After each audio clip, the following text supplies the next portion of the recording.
নমস্কাৰ প্ৰিয় শ্ৰোতাসকল, সকলোলৈ স্বাগতম জনাই আৰম্ভ কৰিবলৈ লৈছোঁ ৰঞ্জু হাজৰিকাৰ উপন্যাস পৈতৃকৰ প্ৰতীক্ষাৰ ২০ নং খণ্ড। ৰীতাও আজি নিৰ্বাসিতা। মানুহৰ দ্বাৰা নহলেও ঈশ্বৰৰ দ্বাৰা নিৰ্বাসিতা তাই। এই দ্বীপৰ পৰা মুক্তিৰ কথা এদিন ভাবিছিল তাই, কিন্তু এই দুটা দিনতে তাই বুজিলে যে এইবোৰ সকলো নিৰৰ্থক। ৰোনাল্ড হিল্ড নাইবা পিটাৰৰ দৰেই প্ৰাণ হেৰুৱাব লাগিব এই দ্বীপতে। দুটা দিন বেছিকৈ বাচি থকা নাইবা দুটা দিন সোনকালে মৰা, ইয়াৰ অৰ্থ একেটাই। কিকুচিক লৈ তাইৰ সংসাৰ পাতিব, সিহঁতৰ ল'ৰা ছোৱালী হ'ব। এই দ্বীপৰ ভৱিষ্যত বংশধৰ হ'ব সিহঁত। এই সূক্ষ্ম পৃথিৱীখন তাইৰ সতি সন্ততিৰে ভৰি পৰিব। কিকুচি আৰু তাই যেন আদম আৰু ইভ।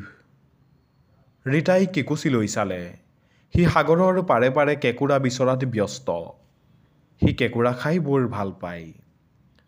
সেইবোৰ খালে ৰীতাৰ বমি আহে। এতিয়াও সেইবোৰ কেঁচাই খোৱাত অভ্যস্ত হোৱা নাই।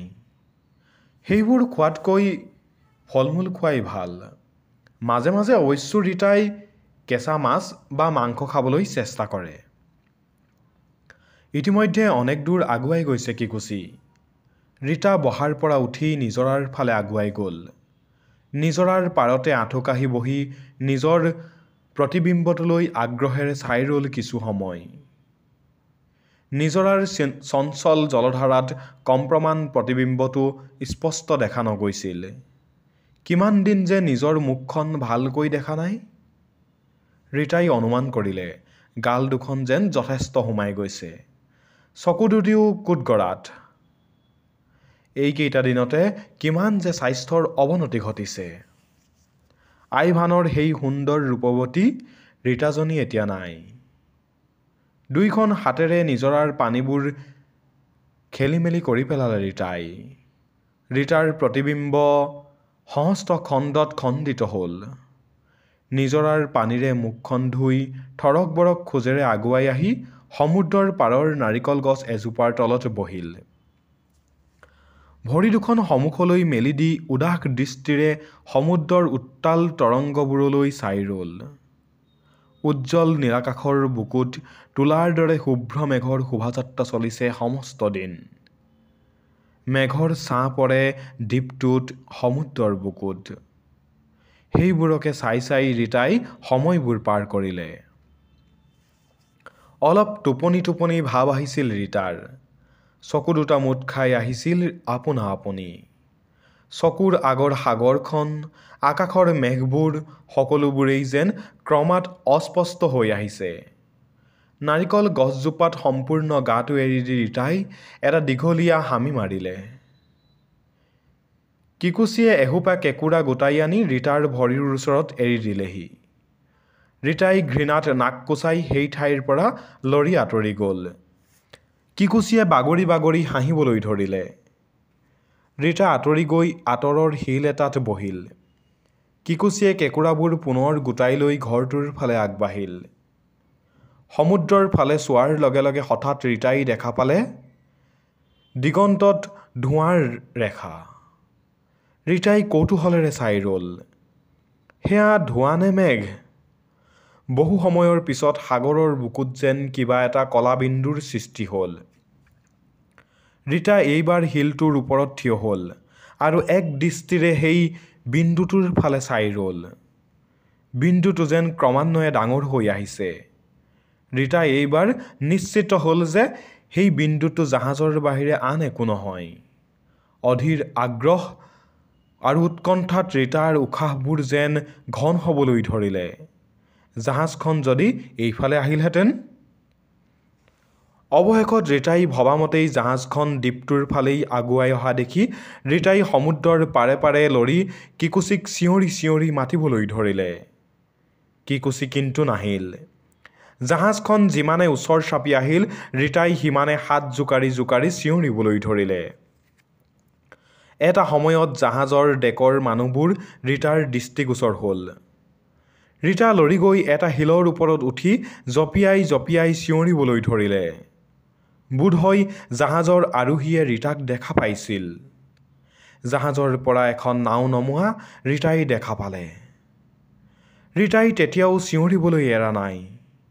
নাওখনত প্ৰায় 6জনমান লোক উঠি দ্বীপটোৰ ফালে আগুৱাই আহিল। আনন্দতে ৰীতাই কান্দি পেলালে। এটা দুখৰ ভয়াৱহ জীৱনৰ অন্ত পৰিল। অন্ততঃ সভ্য জগতখনলৈ ৰীতা ঘূৰি যাব পাৰিব। নাওখন ক্ৰমাৎ ওচৰ চাপি আহিল। ৰীতা শিলটোৰ ওপৰতে স্থিৰ হৈ থিয় হৈ ৰ'ল, যেন কোনোবা বিখ্যাত শিল্পীৰ দ্বাৰা নিৰ্মিত অনিন্দ সুন্দৰ এটা মানৱ মূৰ্তি। নাৱৰ আৰোহীকেইজনে নাৱৰ পৰাই ৰীতালৈ চালে। চলচলীয়া চকু দুটা মুচি ৰীতা শিলটোৰ পৰা নামিল আৰু ধীৰে ধীৰে আগুৱাই গ'ল সমুদ্ৰৰ একেবাৰে পাৰলৈকে। নাৱৰ আৰোহীকেইজনৰ অবাক দৃষ্টিত ৰীতাই যেন অপ্ৰস্তুত হ'ল।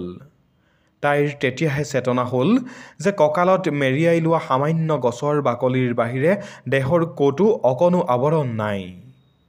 লাজ কি বস্তু তাইতো পাহৰিয়েই পেলাইছিল। হঠাৎ সেই সভ্যজগতৰ মানুহকেইজনৰ আবিৰ্ভাৱৰ লগে লগে তাইৰো অন্তৰত লাজৰ উন্মেষ হ'ল। নিজক লুকুৱাব বিচাৰিলে তাই। দুয়োখন হাতেৰে বুকুখন ঢাকি তাই লৰি গ'ল নাৰিকল গছ এজোপাৰ আঁৰলৈ। গছজোপাৰ ওচৰ পাইহে তাইৰ যেন জীৱটো ঘূৰি আহিল। গছজোপাৰ আঁৰৰ পৰাই চালে তাই মানুহকেইজনলৈ। দুজন মানুহ তাইৰ ফালেই আগুৱাই আহিছে। কোনোমতে তাই ঘৰটোলৈ যাব পৰাহেঁতেন। তাইৰ সেই সভ্যজগতৰ কাপোৰযোৰ তাতে সযতনে ৰখা আছে।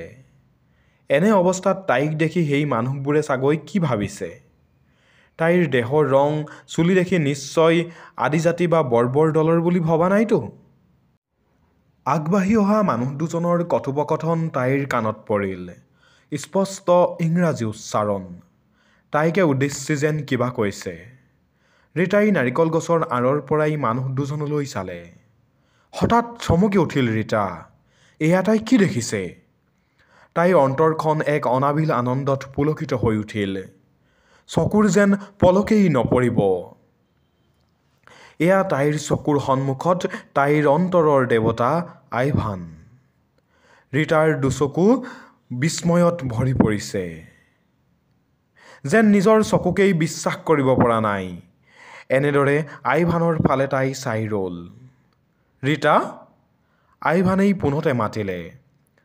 ৰীতাই মুহূৰ্ততে যেন সকলো পাহৰি পেলালে। নাৰিকল গছৰ আঁৰৰ পৰা লৰি আহি আইভানক সাৱটি ধৰি আইভানৰ বহল বুকুত মুখ লুকুৱাই হুকহুকাই কান্দিবলৈ ধৰিলে। আইভানেও আৱেগত সাৱটি ধৰিলে ৰীতাক। এয়া তোমাৰ কি অৱস্থা ৰীতা?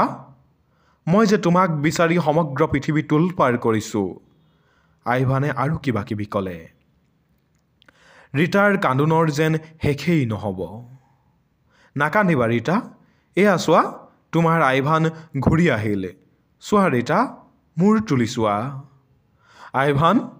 ৰীতাই আইভানৰ মুখ চুমাৰে উপচাই পেলালে। কিমান সময় যে তেনেদৰে পাৰ হ'ল দুয়োৱে ক'বই নোৱাৰিলে। লগৰজনৰ কথাত আইভানৰ সম্বিত ঘূৰি আহিল। ব'লা যাওঁগৈ ৰীতা। তোমাৰ ইয়াত ল'বলগীয়া আৰু কিবা আছে নেকি? আইভানে সুধিলে। ৰীতাই মূৰ দুপিয়ালে। কি? মোৰ কাপোৰ। ৰীতাই লাহেকৈ ক'লে। কাপোৰ? ব'লা। ৰীতা আৰু আইভান ঘৰটোৰ ফালে আগবাঢ়িল। তুমি কেতিয়াবা ভাবিছিলানে ৰীতা? আইভানে হাঁহি সুধিলে। মই তোমাৰ অপেক্ষাতে বাচি আছোঁ আইভান। ব'লা জাহাজত উঠাৰ পিছত সকলো কম, ৰীতাই ক'লে। আমাৰ প্ৰতিদিনৰ জীৱনত হঠাৎ এনে এক ঘটনা ঘটে, যাৰ বাবে আমি সাজু নাথাকোঁ। ঘটনাৰ আকস্মিকতাই আমাৰ মনৰ চিন্তা ভাৱনা সকলোবোৰকে খেলিমেলি কৰি দিয়ে। ইতিমধ্যে ঘৰটোৰ ওচৰ পোৱাত ৰীতাই আইভানক বাহিৰতে ৰ'বলৈ কৈ ভিতৰ সোমাল। ৰীতাই ভাবিছিল কিকুচি ভিতৰত শুই আছে আৰু কিকুচিক দেখুৱাই ৰীতাই আইভানক হতবাক কৰি তুলিব। কিকুচিৰ বিষয়ে ৰীতাই আইভানক এতিয়ালৈকে এষাৰিও কোৱা নাই। কিন্তু ভিতৰ সোমাই ৰীতা আচৰিত হ'ল। কিকুচি ভিতৰত নাই। হয়তো সি কোনোবা এটা সময়ত চিকাৰলৈ ওলাই গ'ল। ৰীতাই কিকুচিক বিচাৰি সময় নষ্ট কৰিবলৈ ইচ্ছা নকৰিলে। কাপোৰযোৰ উলিয়াই লৰালৰিকৈ পিন্ধিবলৈ ধৰিলে। আহ! হঠাৎ বাহিৰৰ পৰা অহা এক প্ৰাণকাতৰ চিঞৰত ৰীতা উচপ খাই উঠিল। তৎমুহূৰ্ততে বাহিৰলৈ ওলাই দেখে যে ৰক্তাক্ত দেহেৰে জাতিবিদ্ধ হৈ আইভান মাটিত পৰি আছে। অদূৰত থিয় হৈ আছে কিকুচি। তাৰ চকুৱে মুখে এক বিভৎস হাঁহি, এক নাৰকীয় উল্লাস।